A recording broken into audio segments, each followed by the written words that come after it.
이제 집값이 30%씩 대폭락을 할 이유는 없을 것 같다.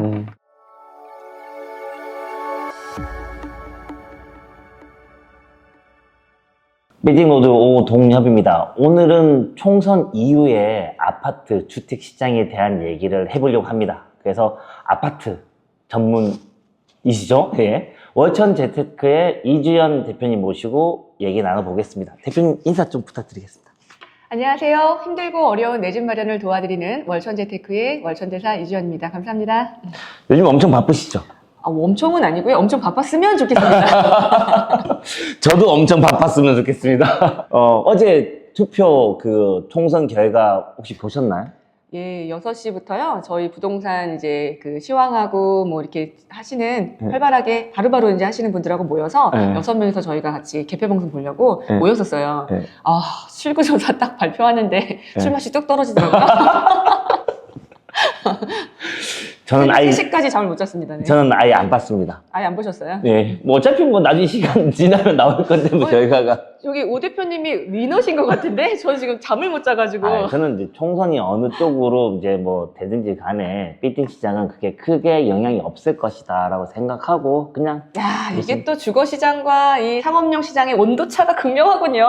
저희는 정책에 따라 오고 가는 게 굉장히 진폭이 크기 때문에 예, 저는 잠을 좀 못 잤습니다. 네. 저는 뭐 총선 결과보다는 미국의 금리 얘기가 좀 중요한 포인트이기 때문에 계속 이제 뉴스를 보고 있고 체크하고 있습니다. 어제 뭐 선거 결과도 다주택자 입장에서는 안 좋았고요. 또 덩달아 미국 이제 소비자 물가지수 발표됐잖아요.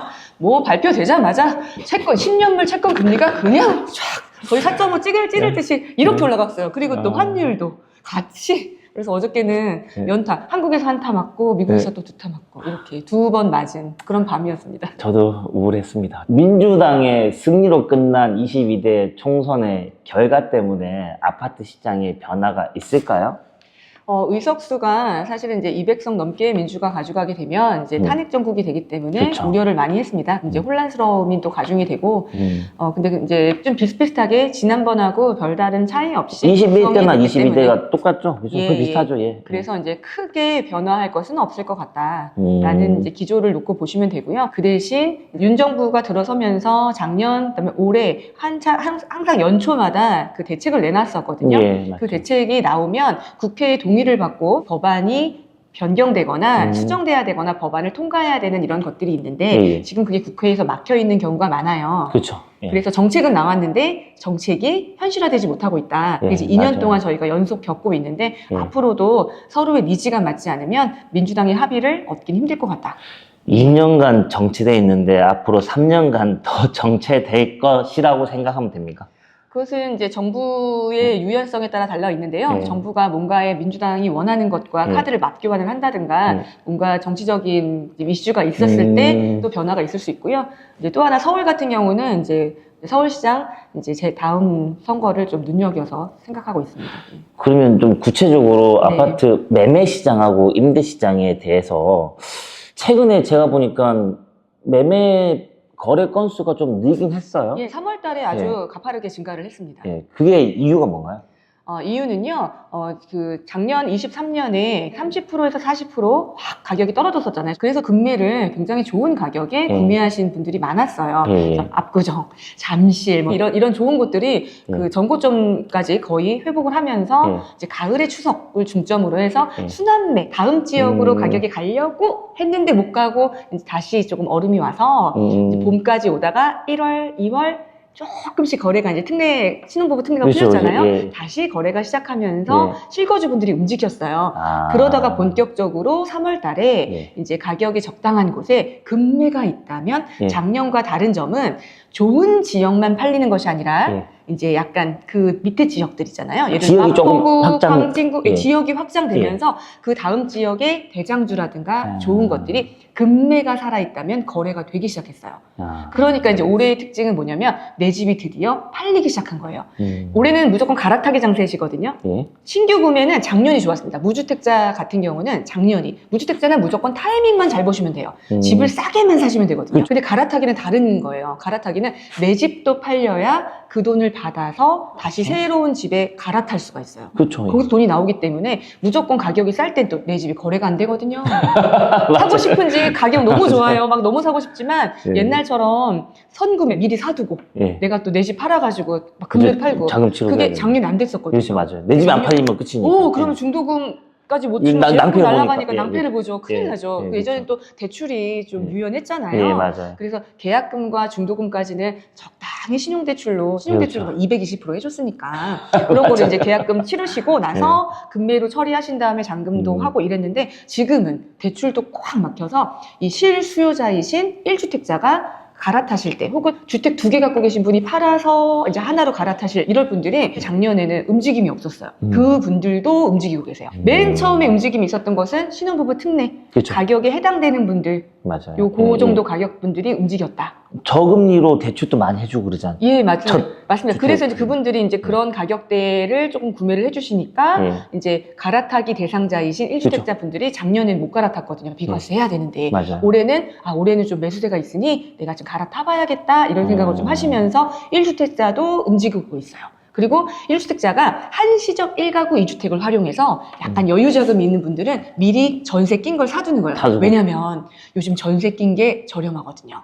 세입자가 있으면 임대차 3법이 있었잖아요. 네, 세입자가 있는 것들은 이사라든가 협의라든가 그렇죠. 조금 곤란해졌어요, 예전보다. 그래서 이런 것들은 좀 금매예요.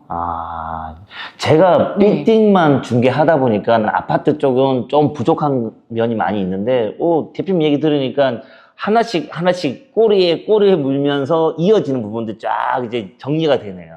아파트 시장도 일반 실수요자 시장이 있고요. 네. 그다음에 투자자분들이 이제 임대를 놓기 위해서 이제 시세 차익을 목적으로 하는 이렇게 두 가지, 그다음에 이제 또 월세 수익형 이렇게 세 가지 그렇죠. 정도가 주거 시장에 존재를 하는데요. 네.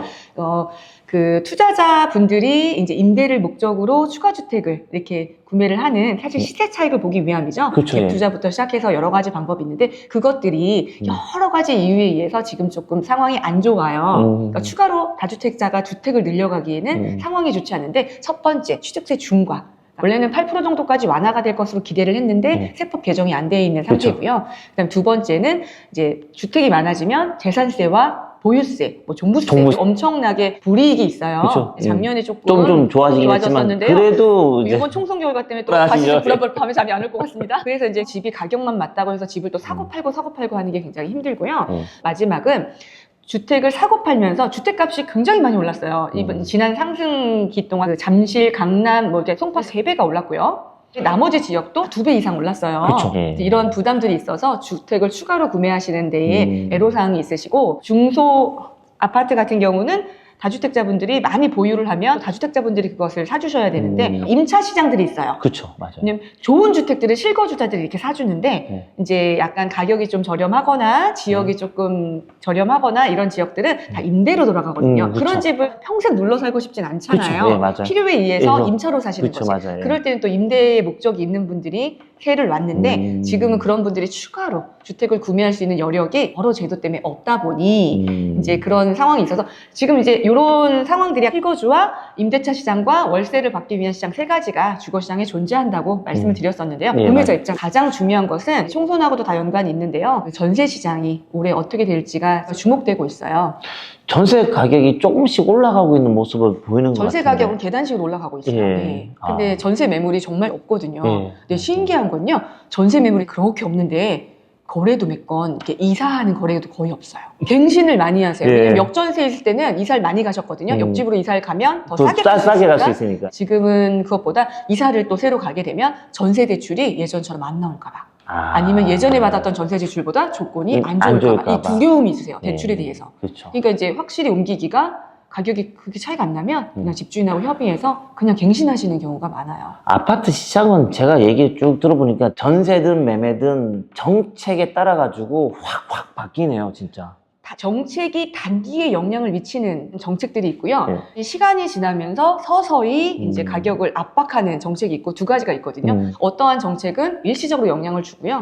공급에 관한 이런 정책들은 사실 시간이 좀 걸립니다. 저는 빌딩은 오로지 금리에 대한 어떤 파급적인 어떤 영향이 좀 큰 편이라서. 그리고 또 현금 유동성, 유동성 효과를 많이 봤잖아요, 빌딩 시장이. 그렇죠. 있었죠. 그죠? 저희 주거 시장이 힘들면 네, 네. 그 뭉칫돈이 빌딩 시장으로 갑니다. 예. 대체재 같으면서도 약간 좀 보완 형태도 좀 있고, 원래는 아파트하고 빌딩이 완전히 딴판이었거든요. 시장 자체도 달랐는데 네. 한 5년, 7년 전부터 이게 뭐 엉켜버렸어요.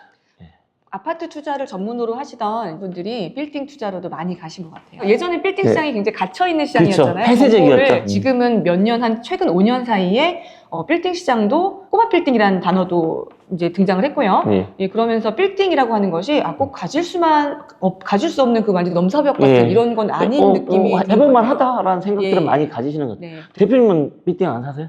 저는 아직은 마음이 없고요. 네. 사실 좀 잘 모르겠어요. 알겠습니다. 그럼 아파트를 만약에 산다 그러면은 무주택자는 어디를 사야 되고, 아니면 갈아타기는 뭐 어느 상급지로 가야 되는지 얘기 좀 해주세요.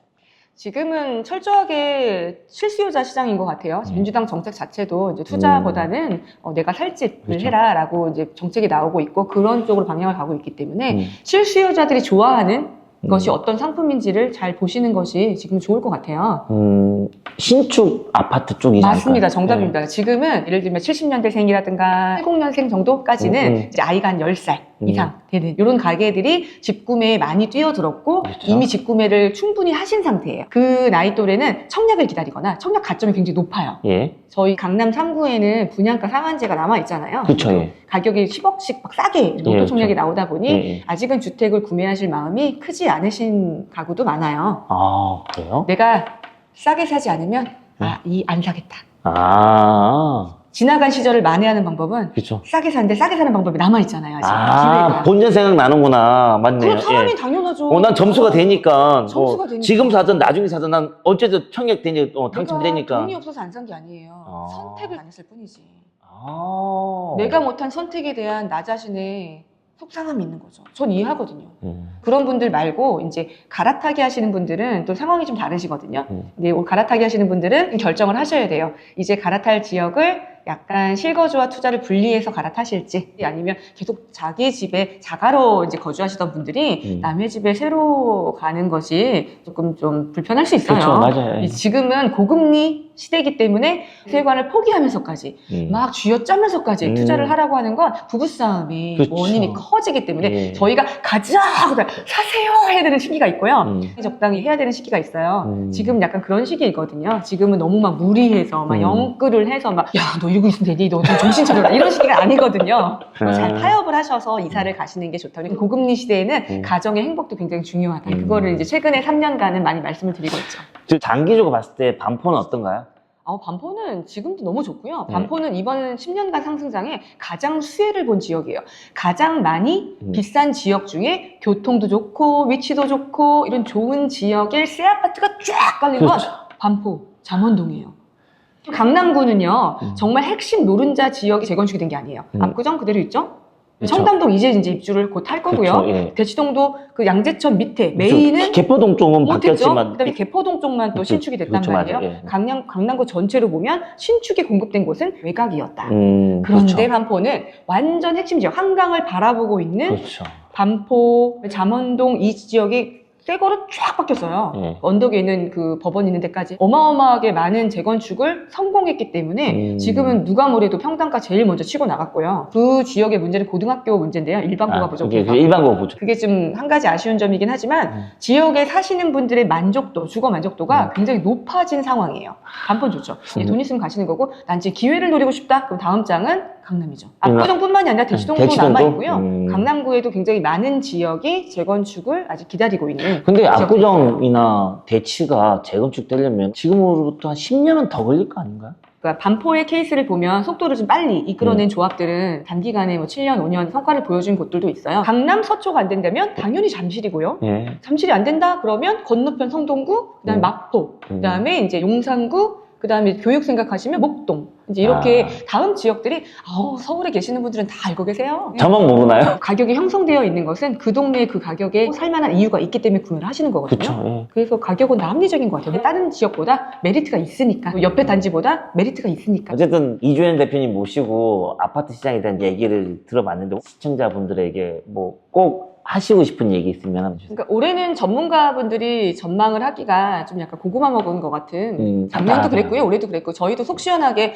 어머 하세요 이럴 수가 없잖아요. 금리 문제도 있죠, 미국 대선 문제도 있죠. 저희 이번에 중요한 총선 이슈 지나갔고요. 변수들이 많기 때문에 사실 지금은 공급만 보기에는 좀 수요 공급으로만 이렇게 좀 측정을 하기에는 시장이 애매한 상태니까 말이 화끈하게 이렇게 나오지는 그쵸, 않는 맞아요. 상태죠. 예, 예. 여름쯤에 전세가 정말 많이 부족해지면 민생에 영향을 미치기 때문에 전세값이 막 치고 올라가서 중산층 주거가 문제가 된다고 하면 민주당도 사실 가만히 있을 수는 없을 거예요. 그래서 저는 여름에 전세 시장이 향방을 좀 좌우할 것 같아요. 금리를 좀 많이 봤는데 금리는 미국 물가가 쉽게 안 떨어질 것 같아서요. 당국에서도 걱정이 많을 거예요. 미국도 마찬가지고 저희도 마찬가지고 이제 내리긴 해야 되는데 물가가 너무 높으니까 잡을 수는 없고 또 이 상태를 유지하면 뭐 주거 상품이 문제가 아니라 사업하시는 분들, 그쵸. 그다음에 자영업 하시는 분들 고금리 너무 힘드니까 예, 맞아요. 예, 지금 고민되실 거예요. 작년 초가 정말 바닥이었다라고 생각을 하고요. 30% 40% 저렴했기 때문에 그쵸, 맞아요. 지금도 이제 좀 아직 가격이 회복하지 못한 정고점을 80% 이하로 돌파하지 못한 지역들이 좀 있고요. 또 평형에 따라서 대형 평수 같은 경우는 아직 가격을 회복을 못했어요. 그쵸, 아직- 무주택이신 분들은 베팅하셔야 돼요. 연말에 나를 위해서 나 집 사라고 글로벌리 빅 이슈가 터져주는 거예요. 나를 위해서 나 집 사라고. 그런 빅 이슈가 없지 않는 한 이제 집값이 30%씩 대폭락을 할 이유는 없을 것 같다. 갈아타실 분들은 적당히 팔릴 때 갈아타시는 게 좋고 무주택자 분들은 사실 선택권이 있어요. 올해 강요는 못하겠다. 솔직한 마음이에요. 네. 알겠습니다. 대표님 너무 얘기를 잘해주셔가지고 도움이 된 것 같습니다. 여러분들이 삐띵 부자 또는 부동산 부자가 되는 그날까지 삐띵 모드는 항상 함께 하도록 하겠습니다. 오늘 영상은 이만 마치도록 하겠습니다. 감사합니다.